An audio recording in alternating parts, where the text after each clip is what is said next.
इसलिए साथियों आपसे बस इतना मैं कहना चाहता हूं कि पूर्ण मनोयोग के साथ आप लगिए क्लास में, क्योंकि यदि किसी के प्रति भी ईमानदार बने न बने, first of all we should be honest on और सबसे पहले आप अपने प्रति ईमानदार बनिए। लाइब्रेरी में बैठ के पढ़ें, ऑनलाइन पढ़ें, ऑफलाइन पढ़ें, लेकिन सबसे जरूरी बात है कि आप पूर्ण मनोयोग के साथ तैयारी करें और अपने प्रति ईमानदार बनिए, क्योंकि संघर्षशील व्यक्ति का ये खुदा भी दीवाना होता है।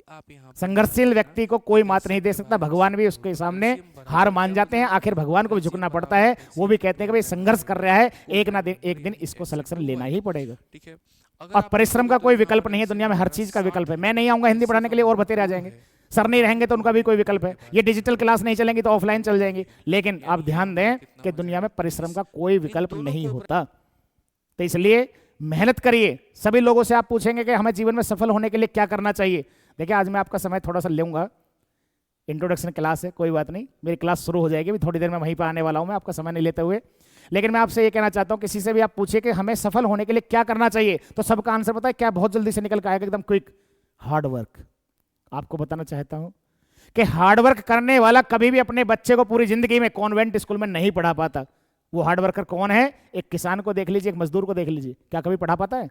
जरूरत है तो हार्ड वर्क के साथ स्मार्ट वर्क की जरूरत है। एक अधिकारी कमरे में बैठ करके 1 लाख रुपए सैलरी रहता है और एक रिक्शा खींचने वाला वही 3 से 4 हजार रुपए में गुजारा करता है। तो जरूरत है तो आपको स्मार्ट वर्क करने की जरूरत है। यदि आप हमारे साथ जुड़े हैं इस ऑनलाइन प्लेटफॉर्म से तो निश्चित ही आपको बेहतर तो मिलेगा, लेकिन वो बेहतर तब मिलेगा जब आपका पूरा सहयोग रहे। और वो सहयोग किस रूप में रहे? यदि हम जितना काम देते हैं आप साथ के साथ याद करते हैं तो मैं आपको चैलेंज करता हूं कि कहीं भी आपको दोबारा भटकने की जरूरत ही नहीं पड़ेगी, कोई प्रश्न आपका यहां से रहेगा ही नहीं। खैर ज्यादा बातें न करते हुए आज की क्लास शुरू करते हैं। ये इसमें इंट्रोडक्शन भी होगा, क्योंकि देखिए मेरे को जहां तक लगता है पढ़ाई में कोई डेमो वगैरह तो होना नहीं चाहिए। ये कोई जो है शोरूम नहीं है कि कपड़े जाओ जी चेंज करके देख लो, या कोई सामान है आर्टिकल है उसको बदल के देख लो। पढ़ाई में तो डायरेक्ट एकदम पढ़ना है, इसमें कौन से डेमो की जरूरत पड़ रही है। अभी हम लोगों ने चर्चा परिचर्चा करी, अब हम सीधे अपनी क्लास पर आते हैं। तो जिस सब्जेक्ट की मैं बात कर रहा था हिंदी की, तो हिंदी को ही शुरू करते हैं। देखिए हिंदी एक फारसी भाषा का शब्द है। हिंदी एक फारसी भाषा का शब्द है जिस हिंदी की मैं बात कर रहा हूं। ये हिंदी है आपके सामने, हिंदी एक फारसी भाषा का शब्द है भैया। क्योंकि कई बार आपको ना 1 से 2 सवाल निश्चित परीक्षा में देखने को मिलेंगे कि बताइए चाय किस भाषा का शब्द है, रिक्शा किस भाषा का शब्द है, खरगोश किस भाषा का शब्द है, बाल्टी किस भाषा का शब्द है, आलपिन किस भाषा का है। अभी जेल वार्डन की परीक्षा हुई, पूछा था कि बताइए आलपिन किस भाषा का शब्द है, सुनामी किस भाषा का शब्द है। तो एक क्वेश्चन तो आपका शब्द सही बन जाता है किस भाषा का, क्योंकि जिस भाषा को हम बोल रहे हैं ना इसमें कई तरह की भाषाओं का समावेश है। तो हिंदी फारसी भाषा का शब्द है और हिंदी अपने आप में क्या है जी भैया? एक भाषा है। बोलो क्या है भैया? भाषा है। और ये भाषा भाष धातु से मिलकर बना है संस्कृत की, और भाष धातु का अर्थ होता है व्यक्त करना। ये भाष धातु से मिलकर बना है और इस धातु का अर्थ होता है व्यक्त करना, अर्थात मन के विचारों को किसी के समक्ष प्रस्तुत करना ही भाषा कहलाता है। अभी मैं आपके सामने इतना सारा बोला, आपसे इंट्रोडक्शन हुआ, चर्चा परिचर्चा हुई, मेरा परिचय हुआ, ये सब क्या है? भाषा है। तो अपने मन के विचारों को किसी के समक्ष प्रस्तुत करना ही क्या कहलाता है? भाषा। इस भाषा के 3 रूप होते हैं। एक होता है लिखित, एक होता है मौखिक, और एक होता है सांकेतिक। देखिए ऐसी भाषा जिसको लिखकर व्यक्त किया जाए वो लिखित भाषा है। ऐसी भाषा जिसे मौखिक रूप से अभी मैं बात कर रहा हूं आपसे, क्या है? मौखिक भाषा है। फिर है सांकेतिक भाषा। सांकेतिक जैसे कि आपने देखा होगा कि जो ब्लाइंड लोग होते हैं उनकी एक लिपि होती है, ब्रेल लिपि। वो क्या है कि उनके लिए कुछ ना कुछ संकेत बने होते हैं, चिन्ह बने होते हैं, जिनसे वो पहचान लेते हैं कि इस पर क्या लिखा हुआ है। सड़कों पे आप जाते हैं, लाइट लगी होती है चौराहे पर, तो वहां कभी रेड लाइट हो जाती है, कभी ग्रीन लाइट हो जाती है, कभी येलो लाइट हो जाती है। वो सब क्या है? संकेत। और सांकेतिक भाषा सबसे मुश्किल होती है, क्योंकि संकेत एक बार में मेरे लिए कुछ हो सकते हैं, आपके लिए कुछ और हो सकते हैं। खैर हम अपनी बात करते हैं। तो लिखित भाषा की हमें जरूरत है, और लिखित भाषा को लिखने के लिए जरूरत किसकी पड़ती है भैया? लिपि की जरूरत पड़ती है। और लिपि होती क्या है? लिखने की कला को ही लिपि कहते हैं। Art of writing that is called script. लिखने की कला को ही लिपि कहा जाता है। ये जो मैं लिख रहा हूं यही सब क्या है? लिपि है। और हिंदी की लिपि क्या है? वो आपकी देवनागरी है। क्या है? देवनागरी। और देखिए यहां से कितना इंपॉर्टेंट क्वेश्चन बनता है। हिंदी की लिपि देवनागरी है, हिंदी के साथ नेपाली, मराठी की और संस्कृत की लिपि भी देवनागरी है। और साथ में कभी आपसे पूछ ले कि बताइए देवताओं की लिपि का नाम क्या है, तो देवताओं की लिपि का नाम भी क्या है? संस्कृत, देवनागरी ही है। देवताओं की लिपि देवनागरी, संस्कृत की लिपि देवनागरी, हिंदी की लिपि देवनागरी, नेपाली की और मराठी की लिपि, ठीक है, जैसे अंग्रेजी की रोमन हो गई। तो कुल मिला के ये है कि हिंदी की लिपि का नाम क्या है? देवनागरी, जिसका विकास किससे हुआ है? ब्राह्मी लिपि से हुआ है। किससे हुआ है? ब्राह्मी लिपि से हुआ है। क्योंकि प्राचीन काल में 2 ही लिपियां हुई, कौन? ब्राह्मी और खरोष्ठी। ब्राह्मी और खरोष्ठी। तो इस प्रकार से ये ब्राह्मी लिपि से इसका देवनागरी लिपि का विकास होता है। अब देखिए फिर बात करते हैं तो भाषा के 3 रूप होते हैं। वो 3 कौन है? आपको समझना ज्यादा है। Concept should be clear. Concept यदि आपका क्लियर हो गया तो जीवन में आपको किसी चीज को याद करने की जरूरत नहीं पड़ेगी। मैं आपको विश्वास दिलाता हूं कि आपके तथ्य क्लियर होने चाहिए, फैक्ट क्लियर होने चाहिए, रट्टा नहीं मारना है। यदि मैं आपसे कहूं कि एक नील गाय में जी कर कौन सा समास होगा, कोई बताएगा? तो नील गाय में कर्मधारय समास होगा। लेकिन उसके पीछे जाइए बैक में कि होगा क्यों, क्योंकि हर स्टूडेंट के जुबान पर 2 ही क्वेश्चन होने चाहिए, क्या और क्यों और कैसे। हो कैसे गया, क्यों हो जाएगा ऐसा। तो अपनी तर्क देनी चाहिए। जब तक आप तर्क नहीं देंगे तो कुछ भी होना असंभव है। यूं कोई कह दे कि जी ऐसा हो गया, उसी को मान लेना, ये कहां तक की बुद्धिमानी है जी? ये कहां की बुद्धिमानी है? यदि मैं आपके साथ जुड़ा हूं तो मैं आपको पक्का वादा करता हूं कि आप हमारे साथ जुड़िए, और जुड़ने के साथ आपको कोई भी चीज रटना नहीं पड़ेगा। ये मैं आपको प्रॉमिस करता हूं।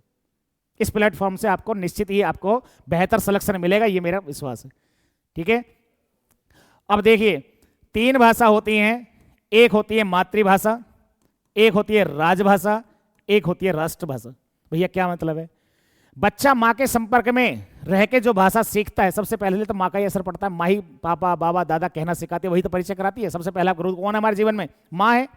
और माँ के संपर्क में रह के जो भाषा सीखते हैं वो क्या है? मातृभाषा। और जो पूरे विश्व स्तर पर बोली जाती है वो कौन सी भाषा है? राष्ट्रभाषा। और हिंदी बड़ा दुख का विषय है कि आज भी राष्ट्रभाषा तो नहीं है, लेकिन इसको संवैधानिक रूप से भाग 17 अनुच्छेद 343 में 14 सितंबर 1949 को राजभाषा का दर्जा दिया कि आज से राजकाज की भाषा रहेगी। तो क्वेश्चन यहां से 2-3 कितने इंपॉर्टेंट बनते हैं देखिए। अभी पैट की परीक्षा हुई आपकी, उसमें भी सवाल पूछा कि बताइए हिंदी दिवस कब मनाया जाता है? तो 14 सितंबर 1949 को राजभाषा का दर्जा मिला भाग 17 अनुच्छेद 343 में। ठीक, अब उसी में 14 सितंबर को हिंदी दिवस, लेकिन अगर क्वेश्चन घुमा दे, पूछ ले कि बताइए विश्व हिंदी दिवस कब मनता है, तो वो 10 जनवरी को मनता है। उसका कारण कि 10 जनवरी 1975 नागपुर महाराष्ट्र में प्रथम विश्व हिंदी सम्मेलन हुआ, तब से 10 जनवरी को ही प्रत्येक वर्ष विश्व हिंदी दिवस मनाया जाता है। चलें, अब आगे क्या होता है? ये हिंदी का विकास क्रम यही नहीं रुकता, ये क्रम और आगे बढ़ता है। आपको जानना चाहिए कि वृद्धि और विकास में क्या अंतर होता है। देखिए, वृद्धि एक निश्चित सीमा तक होती है और विकास निरंतर चलने वाली प्रक्रिया होती है। तो ये जब विकास क्रम और आगे बढ़ा ना, क्योंकि आपको जानना चाहिए सर्वेषां भाषानां जननी अस्ति, अर्थात समस्त भाषाओं की आदि जननी कौन है? वो संस्कृत है।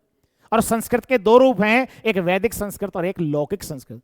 कई बार क्वेश्चन पूछ ले कि वैदिक शब्द में मूल शब्द क्या है, तो वैदिक शब्द में मूल शब्द है वेद, और वेद में एक प्रत्यय लग गया। प्रत्यय वो होता है जो किसी शब्द के अंत में जुड़कर लिंग वचन काल कारक को बदल देता हो। अब वैदिक शब्द है, वैदिक में क्या हुआ? 4 वेद बने, 18 पुराण बनी, 108 उपनिषद बने। क्रम और आगे बढ़ा तो फिर कौन आई? लौकिक भाषा आई, लौकिक संस्कृत आई। लौकिक संस्कृत में रामायण महाभारत जैसे महाकाव्यों का निर्माण हुआ। रामायण को मूल रूप से वाल्मीकि ने लिखा। यहां पे एक सवाल इंपॉर्टेंट है, कई बार क्वेश्चन पूछा हुआ कि वाल्मीकि कैसे लिखा जाएगा, तो वाल्मीकि आप लिख करके ये देखें, वाल्मीकि, तो वाल्मीकि ने लिखा रामायण को मूल रूप से संस्कृत में लिखा, जिसमें 24,000 श्लोक हैं। उसी को रामचरितमानस के रूप में महाकाव्य जो इतना फेमस हुआ, गोस्वामी तुलसीदास ने लिखा, जिसकी भाषा कौन सी है? अवधी भाषा है। कौन है? अवधी भाषा। तो वैदिक संस्कृत में 4 वेद, 18 पुराण, 108 उपनिषद बने, और लौकिक संस्कृत में रामायण महाभारत जैसे महाकाव्य बने। जब इसका विकास क्रम आगे बढ़ा तो फिर भाषा आती है पाली भाषा। पाली मुख्यतः बौद्ध धर्म की भाषा थी, और बौद्ध धर्म के मुख्य ग्रंथ को त्रिपिटक कहा जाता है। बुद्ध धम्म सम, बुद्धम शरणम गच्छामि, धम्मम शरणम गच्छामि, संघम शरणम गच्छामि। तो क्या हुआ? पाली मुख्य रूप से बौद्ध धर्म की भाषा है, जिसके मुख्य ग्रंथ का नाम त्रिपिटक है। जब ये क्रम आगे बढ़ा तो फिर आई भाषा प्राकृत, और प्राकृत मुख्य रूप से जैन धर्म की भाषा है, और जैन धर्म के मुख्य ग्रंथ को आगम ग्रंथ कहा जाता है। जब ये क्रम और आगे बढ़ा, संस्कृत पाली प्राकृत से होते हुए फिर आती है अपभ्रंश। अपभ्रंश का मतलब है टूट फूट, जैसे सड़कों में गड्ढे पड़े होते हैं ना, इस तरह से। कई बार सवाल पूछता है कि बताइए सभी भाषाओं की जननी कौन सी है, तो संस्कृत आंसर देंगे। और यदि आपसे पूछ ले बताओ हिंदी का विकास क्रम किससे माना जाता है, तो वो अपभ्रंश से माना जाता है। क्यों? क्योंकि अपभ्रंश पे जाके हिंदी हमें थोड़ी बहुत समझ में आनी शुरू हुई थी। और अपभ्रंश का ही विकसित रूप, जैसे एक्सरे का ही विकसित रूप, मॉडिफाइड रूप क्या है? CT scan. तो ऐसे ही अपभ्रंश का ही विकसित रूप क्या है भैया? कुछ किताबों में दिया अवहट्ट। और जब ये क्रम आगे बढ़ा तो फिर कौन सी आई? सौर सैनी। और सौर सैनी अपभ्रंश से ही ब्रज भाषा का विकास हुआ। जब ये क्रम आगे बढ़ा तो आज वर्तमान में पश्चिमी हिंदी, कोरवी हिंदी या खड़ी बोली के रूप में हिंदी प्रचलित में है। ये हिंदी का विकास क्रम है। कई बार क्वेश्चन पूछ लेगा बताओ निम्नलिखित में से कौन सा विकल्प सही क्रम में लगा हुआ है, तो याद करना है आपको, संस्कृत पाली प्राकृत अपभ्रंश सौर सैनी पश्चिमी हिंदी खड़ी बोली के रूप में प्रचलित है। अब यहां 5 सवाल मैं आपको बताता हूं। सबसे पहला सवाल ध्यान देंगे। पहला क्वेश्चन है कि मौखिक आधार पर भाषा की सबसे छोटी इकाई क्या है? तो मौखिक आधार पर भाषा की सबसे छोटी इकाई है वो है ध्वनि। क्या है? ध्वनि। और ध्वनि का ही लिखित रूप वर्ण होता है। लिखित आधार पर भाषा की सबसे छोटी इकाई कौन है? वर्ण।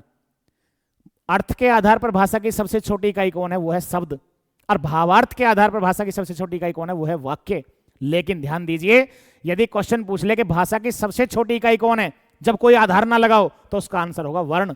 और यदि सवाल घुमा दे, आपसे पूछ ले कि भाषा की सबसे छोटी और सार्थक इकाई कौन है, तो उसका आंसर शब्द जाएगा, क्योंकि वर्णों का कोई अर्थ नहीं होता, शब्दों का अर्थ निकलता है। और क्वेश्चन पूछ ले कि भाषा की सबसे बड़ी और सार्थक इकाई कौन है, तो वो वाक्य होगा। तो सबसे छोटी कौन है? ध्वनि। उससे बड़ी कौन है? वर्ण। उससे बड़ी कौन है? शब्द। और उससे बड़ी कौन है? वाक्य। इनमें सबसे छोटी कौन हुई? ध्वनि। ध्वनि का लिखित रूप क्या हुआ? वर्ण। और वर्ण का मेल या दो वर्णों का मेल होने के बाद जो सार्थक अर्थ देता हो वो क्या होता है? शब्द होता है। और शब्दों का मेल होने के बाद जो सार्थक अर्थ देता हो क्या होता है? वाक्य होता है। बात क्लियर? तो भाषा की सबसे छोटी इकाई क्या होगी? वर्ण। और भाषा की सबसे छोटी और सार्थक इकाई वो होगी आपकी शब्द। अब यदि यहां बात करते हैं तो एक क्वेश्चन बहुत इंपॉर्टेंट है भैया, क्या है कि वर्णों का एक निश्चित या व्यवस्थित क्रम ही वर्णमाला कहलाता है। यहां कंफ्यूज होंगे बहुत लोग, पढ़ाते हैं क्या पढ़ाते हैं कि वर्णों का समूह वर्णमाला कहलाता है।